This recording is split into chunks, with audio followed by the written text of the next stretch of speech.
Yo, Tony D with a mega tape session. Have a little multi-pile, a little bit of DC.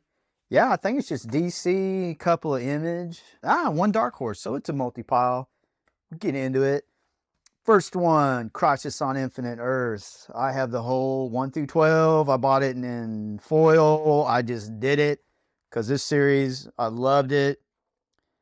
As a younger person, I read this over and over, had tragedy in it, ultimate trying to save the universe. Loved it. What I do with these, I even did Marvel Secret Wars in foil. It's just something I wanted. It's nothing I'm flipping. I don't do that, man. Like, I'll hold on to them and pass them down. It'll be a cool thing for someone to have. It'll be historical pieces, for real. Good stuff.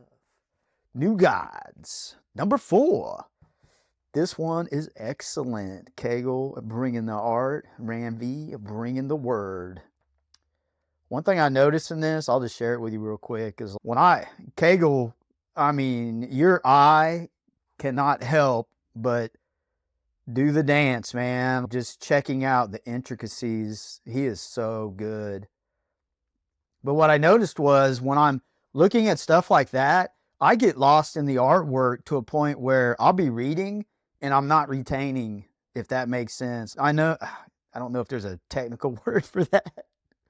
But yeah, I have to go back and reread it. And then at first I was blaming Ram V. Hey man, it's too deep. But it's not. I'm getting lost in the artwork, and I just now noticed it. But I love New Gods, and I review what I love. I'd review everything if I could. DC World War V. I think this is the first one I've highlighted on the channel. This is a good series. I love the artwork. It goes well with this theme. And in this one, I'm getting all variant covers. I made that decision, which is cool, to get the ones that highlight a character. So I'll have the whole series with just variants. I'm not worried about cover art. Are cool too, man. I like that sketchy artwork that they're laying down. Let's see, is the artist name? Dude, I don't like not giving credit for sure. Oh man, Esposito? If I'm saying it wrong, I will get it corrected. Shout out to Ella. He recommended Robocop versus Terminator. And I knew Frank Miller had a little bit of, I know that he had some script writing duties on the third, I believe it was the third Robocop. But I didn't realize Walt Simonson did the pencils on this. And man, he's top 5 for me, man. Top 3 probably. And he draws tech extremely well. I'll give you a niblet. Here's some good stuff. Fighting Ed 209. It was cool to see Ed in here. That's a cult thing with the Ed being a goofy robot. Another niblet in here I'll let you feast your eyes on is this little stand-up thing. But it even adds Walt Simonson's name on there. Should I cut it out? Should I do it? Man, it really would look good on my desk. I'm almost tempted to buy another copy. It was $8. This is very fine. I thought about it. This one, man, since it's Frank Miller and Walt Simonson, I'm going to give it the E. Gerber fullback treatment. That's what I do. It's how I do. And yeah, once I get the whole series, I'll review this for Ella. First issue is enjoyable. Plus, I thought it was cool. It has that little stand-up figure, but I never understood that. Why would you put things in a comic? I get it. It's enticing for kids. But man, I don't know, man. Speculation wasn't around back then, man. It just really wasn't a big thing. I don't think they looked at it as a collectible. They looked at it as a money-generating item. And if you could sell more copies, putting something in there that destroys the book, they'll do it.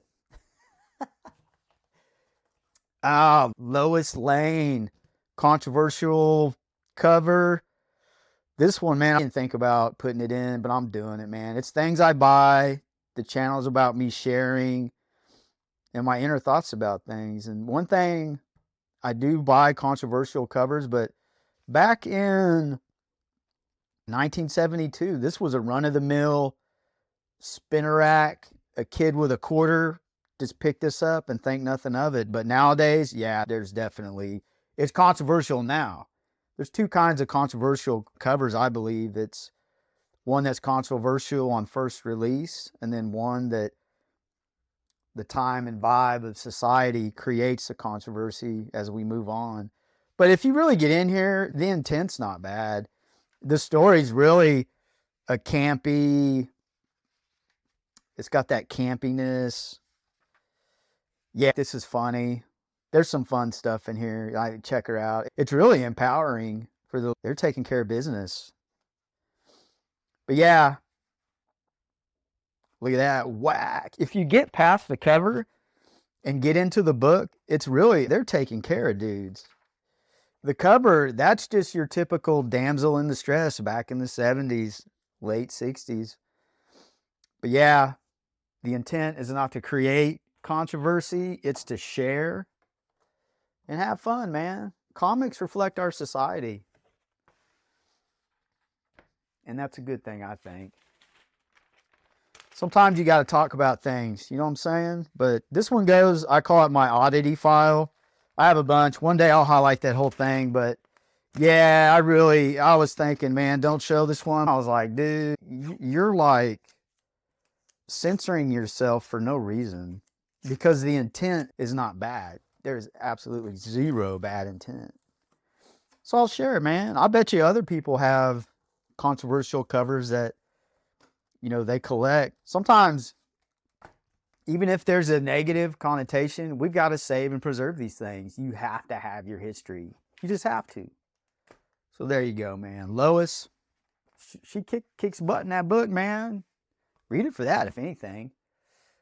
Whew, Garth, Ennis. I read this last night, and man, if you're into horror and apocalyptic, I know he did The Cross. That's pretty, man. Mega Mini cannot see that at all.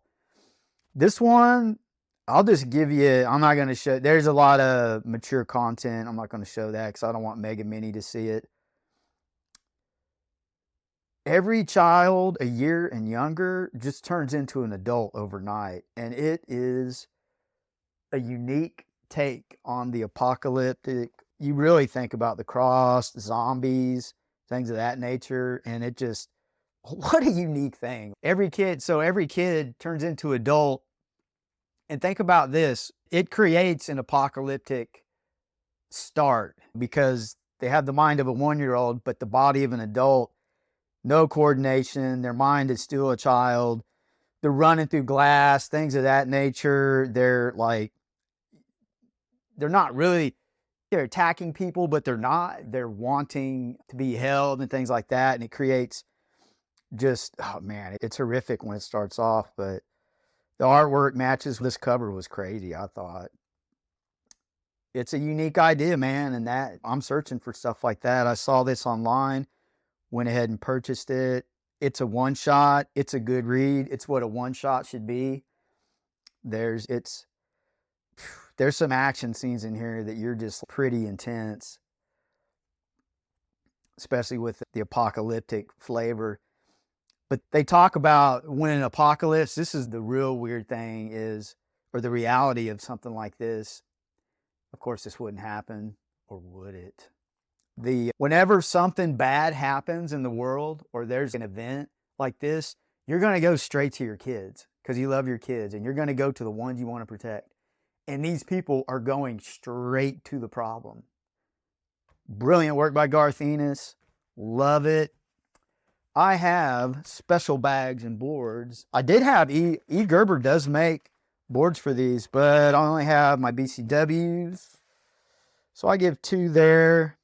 They really, man, it fits right on the money. And I bought these E. Gerber bags. They were too long, but it's okay. I still use them. So I get them in there. So you can even protect your large format books. I think there's Mylar and E. Gerber boards for everything. And if not, you just make it fit. I think the bag needs to be, or the boards need to be a little bigger. Yeah. I might research that, look for a bigger board, but for now, I gotta have it protected, man. An unprotected comic book, it'll keep me up at night. I'll run into some more books like that and show you. I'm fixing to do a video with exactly that in it. Some of those and I'm gonna explain why I did what I did, but man, we're on this video. Let's not get distracted. But yeah, nice little pile. Good talking points. Good stuff, good stories, good reads. Get it.